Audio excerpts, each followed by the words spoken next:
Hello दोस्तों, स्वागत है आपका कैंसर की ओर पर। मैं हूं वसीम खान। दोस्तों, मैं एक रेक्टल कैंसर सर्वाइवर हूं और एक ओस्टोमी पेशेंट हूं।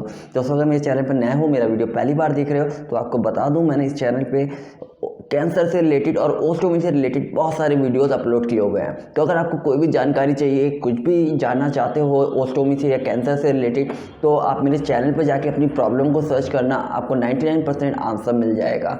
अगर जब भी आपको आपके सवाल का जवाब नहीं मिलता है तो आप मुझे कमेंट करके पूछ सकते हो, मैं आपको आंसर ज़रूर करूँगा। ठीक है, चलिए दोस्तों, आते हैं आज के टॉपिक के ऊपर। दोस्तों, आज मैं आपसे बात करने वाला हूँ कुछ मिस्टेक्स के बारे में, कुछ गलतियों के बारे में जो ओस्टोमी सर्जरी होने के बाद हमें कभी नहीं करनी चाहिए। अगर ये गलतियाँ करेंगे तो बहुत ज़्यादा नुकसान हो सकता है, बहुत ज़्यादा से मतलब नुकसान हो सकता है। ठीक है, सबसे पहली गलती देखिए, जब हमारी ओस्टोमी सर्जरी होती है उसके बाद हमारा खाने पीने का शेड्यूल जो होता है पहले की तरह होता है। तो सर्जरी होने के बाद हमें खाने पीने का शेड्यूल चेंज करना चाहिए। जैसे कि कभी भी रात को खाना खाने के फ़ौरन बाद नहीं सोना चाहिए या सोने से फ़ौरन पहले खाना नहीं खाना चाहिए। ठीक है, कम से कम खाने के 2 घंटे बाद सोना चाहिए।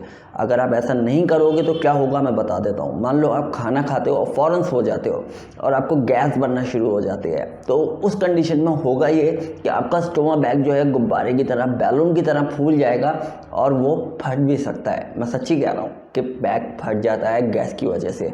तो एक तो ये नतीजा हो सकता है और दूसरा नतीजा ये निकल सकता है कि आप खाना खा के फ़ौरन सो जाओगे तो आपका स्टोमा बैग भरना शुरू हो जाएगा और वो बहुत ज़्यादा भर जाएगा जिसकी वजह से लीकेज हो जाएगी।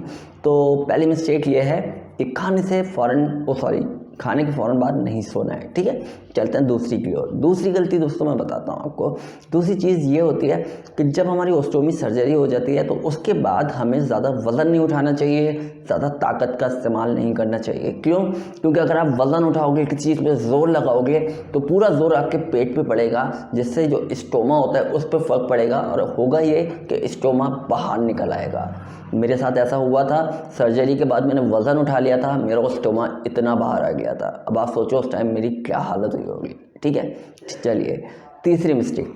बहुत से लोग ऐसा होता है जिनकी ओस्टोमी सर्जरी हो जाती है और वो कभी शहर से बाहर जाते हैं तो अपनी ओस्टोमी किट लेके नहीं जाते हैं, और उस कंडीशन में अगर उनका बैग लीक हो जाता है तो बहुत ज़्यादा परेशान होते हैं। तो इसलिए आप जब भी शहर के बाहर जाओ, भले ही आप सुबह से शाम तक के लिए जाओ, क्योंकि कुछ नहीं पता, आप सुबह से शाम तक के लिए जाओ और रुकना पड़ जाए, तो जब भी आप शहर के बाहर जाओ तो अपनी ओस्टोमी किट साथ लेके जाना, यानी कि अपना बैग, पेस्ट, पाउडर, टेप, ये चीज़ें साथ रखना। जब भी ट्रैवल करना इन चीज़ों के साथ करना, अदरवाइज़ बहुत ज़्यादा प्रॉब्लम हो सकती है। ठीक है, चलिए अगली मिस्टेक की बात करते हैं दोस्तों। एक अगली गलती ये होती है कि जब हम सोने जाते हैं तो रात में ऐसा होता है, नींद में होता है, कभी कभी हम टॉयलेट जाते हैं। तो देखिए, रात को जब हम सोते हैं तो लोअर पहन के सोते हैं या पजामा पहन के सोते हैं। तो होता क्या है कि नींद में जैसे हम टॉयलेट गए और उसके बाद हमने अपना लोअर पहना, तो कभी कभी ऐसा होता है गलती से जो बैग होता है वो लोअर के अंदर फंस जाता है। ठीक है ना, जैसे कि ये मेरा लोअर है तो ये बैग इस तरह से हो जाता है, तो बैग बाहर रहना चाहिए इस तरह से। तो अगर आपका लोअर के अंदर बैग फंस जाएगा तो रात में जितना भी आपका स्टूल डिस्चार्ज होगा वो बैग के अंदर ऊपर बढ़ता जाएगा, जिससे होगा क्या, आपका बैग लीक हो जाएगा और सब कुछ गंदा हो जाएगा, मैसअप हो जाएगा। तो ऐसा भी नहीं करना चाहिए। ठीक है, इसके अलावा एक बात और बताता हूँ।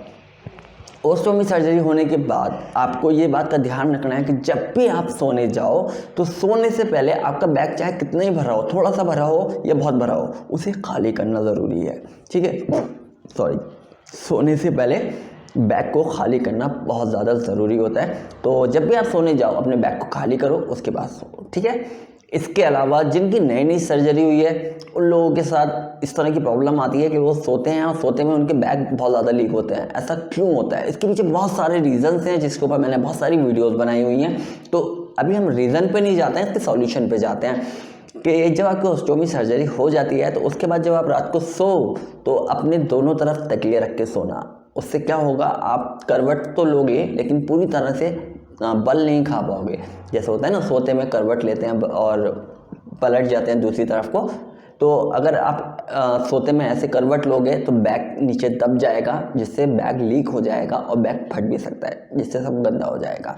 इसलिए ओस्टोमी सर्जरी होने के बाद शुरू में जब आप सो तो अपनी दोनों तरफ तकिए रख के सो, ताकि आपकी आदत हो जाए सीधा सोने की और करवट ज़्यादा ना लेने की आदत पड़ जाए। तो दोस्तों ये कुछ टिप्स हैं जिन्हें आप फॉलो करोगे तो फ़ायदे में रहोगे। इसके अलावा मैंने पिछली वीडियो में ये बताया था कि कैसे अपनी ओस्टोमी को हेल्दी रखें, स्किन को कैसे हेल्दी रखें। उसके अंदर कुछ टिप्स बताए थे मैंने, जिनको फॉलो करके आप अपनी ओस्टोमी को हेल्दी रख सकते हो। लेकिन उसमें एक चीज़ बताना भूल गया था, तो वो इस वीडियो में बता देता हूँ। दोस्तों जो हमारा स्टोमा होता है उसके आसपास की जो स्किन होती है वो बहुत ज़्यादा नाजुक हो जाती है। क्यों? क्योंकि हर वक्त टेप लगा रहता है, बैग चिपका रहता है, तो वो स्किन ऐसी हो जाती है जैसे बच्चों की स्किन नाजुक होती है, उस तरह से हमारी स्किन हो जाती है। तो उसकी केयर करने के लिए मैंने बताया था कि आप बैरियर क्रीम यूज़ कर सकते हो और कोकोनट ऑयल यानी कि नारियल का तेल लगा सकते हो। इसके अलावा दोस्तों जो बेबी ऑयल आता है, जो बच्चों का तेल आता है, आप स्किन पे वो भी लगा सकते हो, उससे भी आपकी स्किन हेल्दी रहेगी। ठीक है, तो दोस्तों आशा करता हूँ जो बातें मैंने आपको बताई हैं वो बताने में मैं मतलब समझाने में कामयाब रहा हूँगा और मेरी बात आपको समझ आ गई होंगी। तो दोस्तों मेरी बात समझ आई हो तो चैनल को सब्सक्राइब ज़रूर कर देना, ताकि आने वाले टाइम में आपको नए वीडियोस मिलते रहें। इसके अलावा दोस्तों सब्सक्राइब करने के साथ बेल आइकन को भी दबा देना, क्योंकि मैं आने वाले टाइम में लाइव स्ट्रीम करने वाला हूँ, तो जब भी मैं लाइव आऊँगा तो आपको नोटिफिकेशन आ जाएगा। ठीक है दोस्तों, चलिए दोस्तों आज की वीडियो में इतना ही, मिलते हैं अगले वीडियो में।